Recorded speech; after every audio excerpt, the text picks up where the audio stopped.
Tell me a little bit about your backstory. Where did it all start? Was it in Mum's kitchen? It was actually out of necessity first. Okay. Single mom. So I had to take care of my little brother. Yeah. And so I'd have to cook for him after school, things like that. And then, I always ended up enjoying how to cook and seeing my grandmother cook and things like that. Yeah.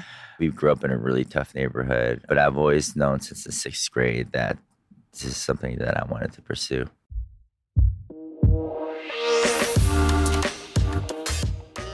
Chef Howard, here we are over water. Welcome to the show. We had such a lovely, lovely dinner together a few weeks ago, and I wanted to bring you on the show and talk about the fabulous food that you create. So do you want to give people a little backstory as to who you are? Yeah, my name is 𝗕𝗿𝗀𝗁 I'm the executive chef at Ce La Vie.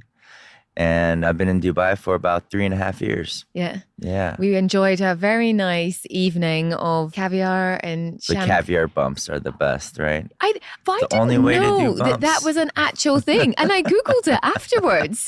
And it is. Can you tell everyone what it is? So you put it on your hand as you would something else, and then you just bite into it. And go for it. Yeah. Go for it. Yeah. Yeah. So, tell me a little bit about your backstory as to where did it all start? Was it in Mum's kitchen or? It was actually out of necessity first. Okay. Single mom. So I had to take care of my little brother. Yeah. And so I'd have to cook for him after school, things like that. And then, I always ended up enjoying how to cook and seeing my grandmother cook and things like that. Yeah. We grew up in a really tough neighborhood, but I've always known since the 6th grade that this is something that I wanted to pursue. Really? So from that early on? Yeah. Yeah. So then what happened? So you just always created dishes at home? I love like cooking rice dishes or just seeing my grandma cook.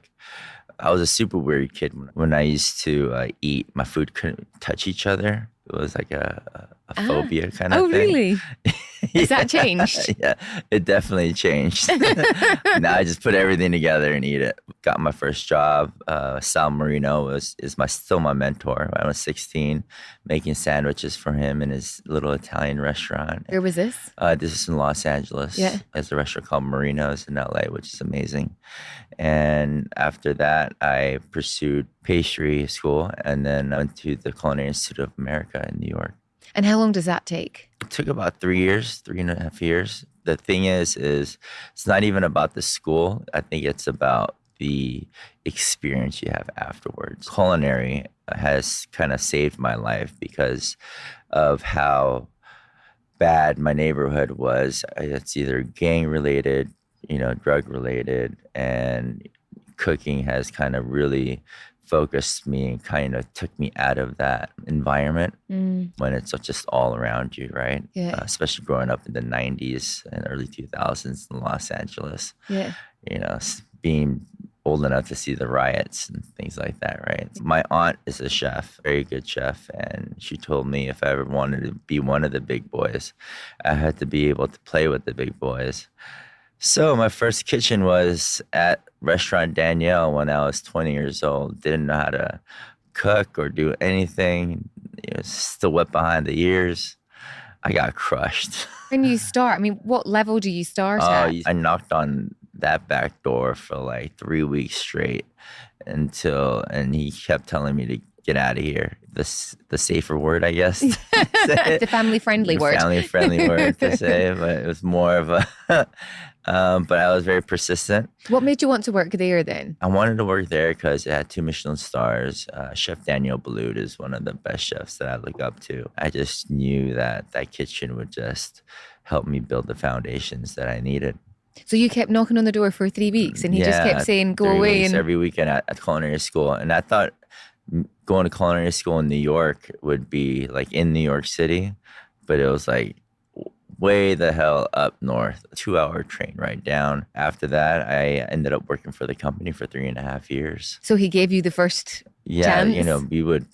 I would clean probably like 10 kgs of mushrooms just sitting there, tedious mushrooms, just cleaning all of it for hours and hours. It built a lot of character because it told me it wasn't all about the food and glamorous about what comes on the plate, but about all the hard work and the precision, cleaning, just making stocks alone. If you have to make chicken stock and you have over 80 kilos, 90 kilos of bones that you have to make stock with, who's going to shovel that out and throw it away and put it in a trash can and then strain the stock, cool it down, get the ice? It's a lot of hard work, you know. It taught me a lot about the other side and what it really takes. They gave me all the crap jobs. Yeah, they gave me all the jobs to make me quit. I was a little brat as well at 20 years old, still not mature yet. But I kept coming back for more. And then after that, I started to mature as I got older as well. Yeah, fast forward 15 years later, I'm here at Ce La Vie. Tell me a little bit more about that journey. So you did the 3 years and then... After the 3 years I did that, I just started wanting to work at Michelin-starred restaurants. So I worked at a 2 Michelin-starred restaurant called Picholine. That was right across the street from Lincoln Center.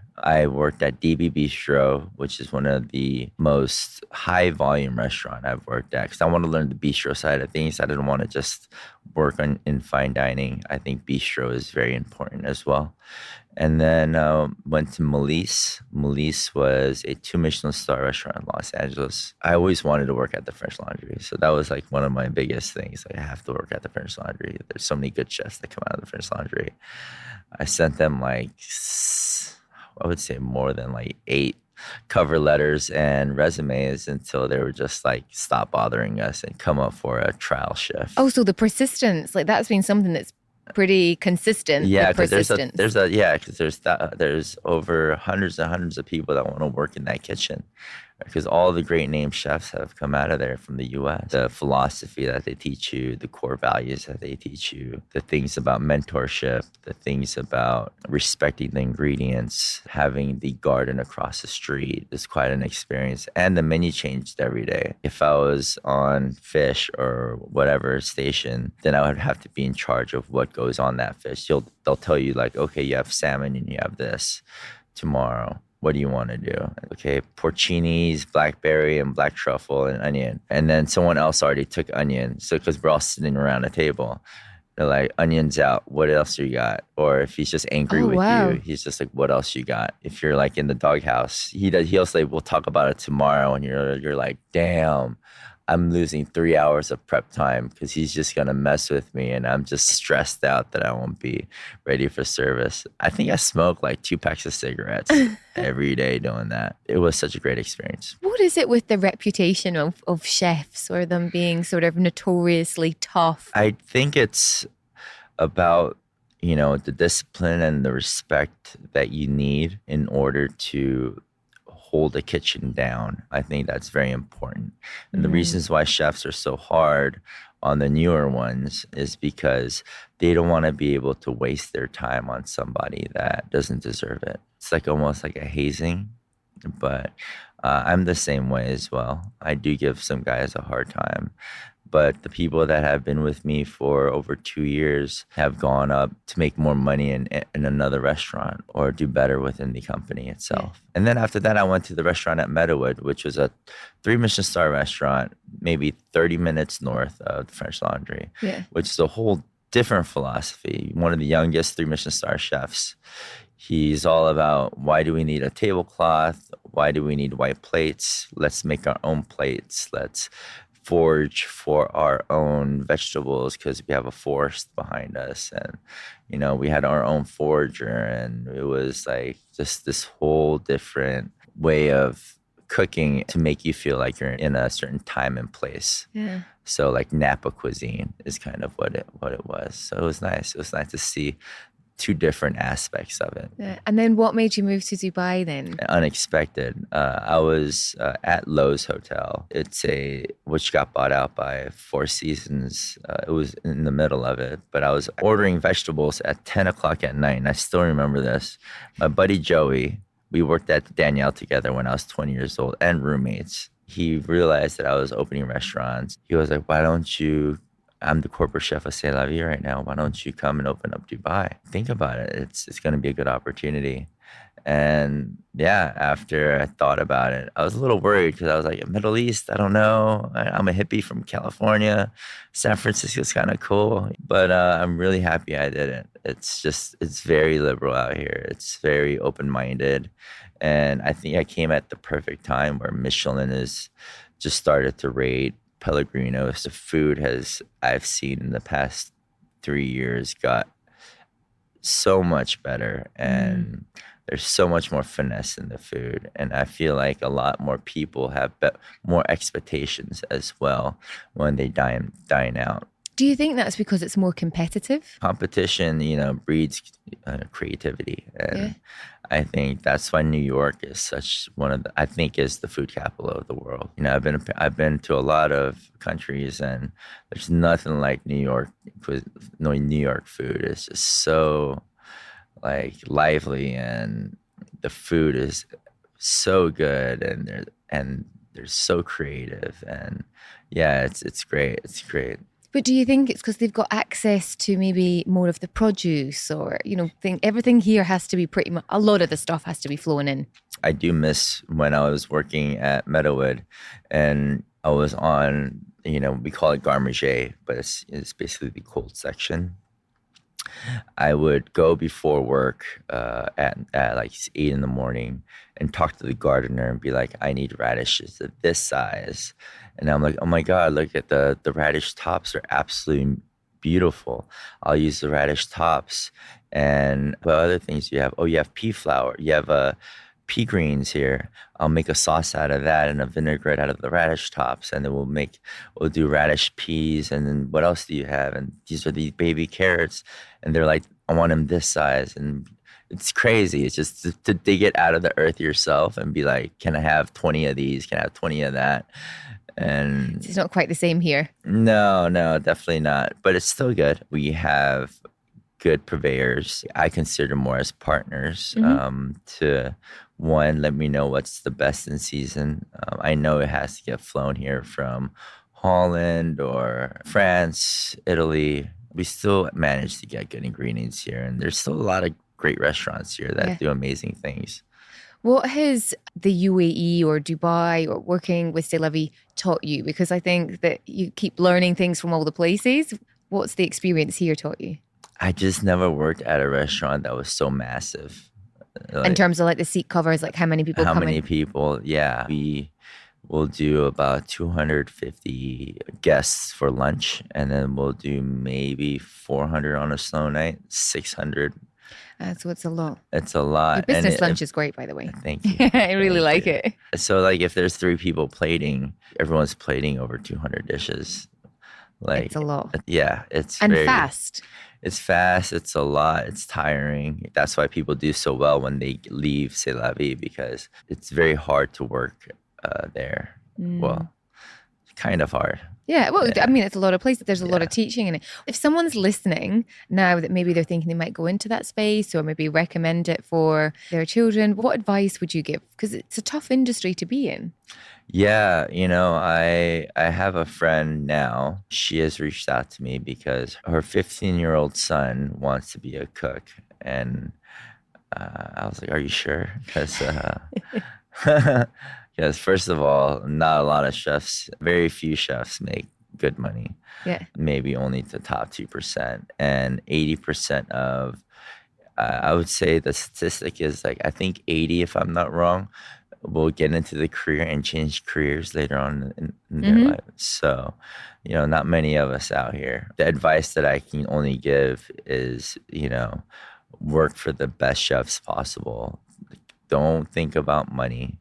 Since I was 20 years old until I was in my 30s, I worked at the best restaurants I could. I made minimum wage, little to nothing, and I just knew money would come later. Yeah. And if you strongly believe in that, it will work out. But I'm not going to lie, getting to that point, it's a hard struggle, because when you're 27, 28, and you're still struggling, still barely make rent. It's a little tough, But at least that's honest, though. And I think I appreciate you sharing that, because it is the honest piece. And a lot of people can look at wow, you're working in, one of the best restaurants, and but the journey that it took you to get there was long. Yeah. Yeah, and the lessons that you've learned to actually get to that point. I have to ask though, what is your favorite dish? Okay, here, favorite dish to cook and favorite dish to eat. I'm an inner city kid, so I like overcooked spaghetti. Which isn't served at Ce La Vie. No, I love the overcooked spaghetti with Kraft singles on top of it, melted in the microwave. Oh wow, it's all coming out now. That's kind of my thing. I grew up off of Spam and rice. I grew up off of all sorts of, I'm not gonna lie. I love a good chicken nugget. Love it. But definitely, if it's cooking for somebody else, I just think it needs to be something. Well, that's the thing is when I get like bored of a dish, we like change it a lot. We change because our kitchen is very small compared to a lot of, well, I think all kitchens in Dubai that do the amount of volume that we do. So I do treat my kitchen like it's in New York. Like you have to be very creative with your space. We're still evolving, and at least we're getting better every year. We're understanding our mistakes. We're understanding our limitations, which also breeds creativity. So I think that every year we're doing a little bit better than the last, which is good. How often do you change your menu then? I'll change it every season. But I won't change the whole menu. I'll change maybe 12 dishes. Okay. And then you keep your sort of staples that that everyone loves. Staples. Yeah. Because I made the mistake of trying to change everything when I'm like, well, people don't want me to change the pasta. They like the pasta. They like this and they like that. And that's not even the thing I should be worried about. I should be worried about, the things that people don't order as much, and why they're not ordering it, or what is it? Absolutely. Yeah. So, and, Ce La Vie is going to now reconfigure our space to have another 2 outlets so that we can serve our version of sushi and our version of robata. Which is going to be fun. That way it keeps pressure off the kitchen as well. Okay. And at the same time, we can serve an interesting menu. Because you prepare that before? No, it's just because it's just coming from a different kitchen. So a different side of the restaurant. Yeah. So, people may order 4 things out of there when everything was ordered inside the main kitchen, right? Working on sushis that is kind of out of the norm, maybe like a French take, an European take on what sushi would look like. Yeah. So we're having a lot of fun with that, testing it out. Yeah. And I think if there's anything from the beautiful dinner that we had together, where there was a group of us, it was amazing. And just even hearing your journey on everything that you've talked about, the creativity part is so huge for you, and how everything has evolved from the challenges in the past to get you to that point, that now that's just your DNA. It's how creative can I be with what I have and what I can do. Absolutely. Yeah, I think it's, I have my guys to thank as well. The people that work with me, I am very collaborative. I understand that I have a lot of strengths, but a lot of weaknesses as well. And, you have to be mindful of that. And that's how you move forward, right? So what's your biggest weakness? My biggest weakness, I get bored too easily. I want to change dishes like every single day if I could. But that's where you were working in one of the restaurants that you had to think like that. Yeah.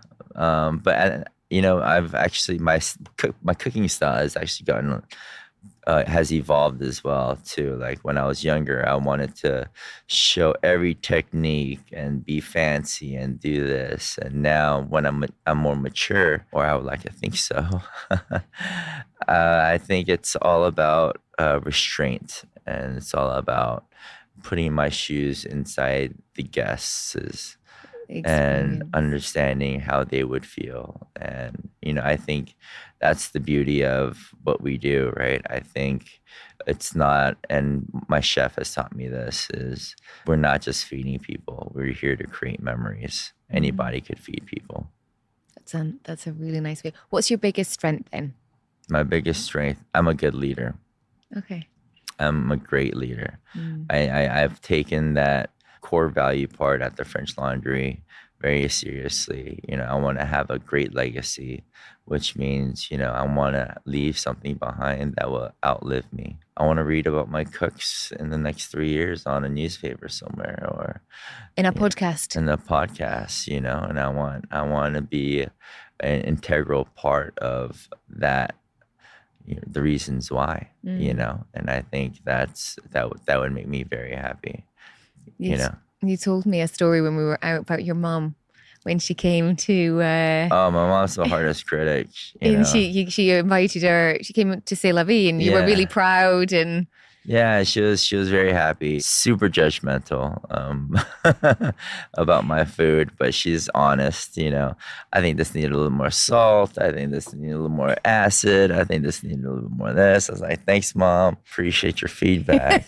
You're like, I'm this old and you're still telling me, have I got enough salt in it? So funny.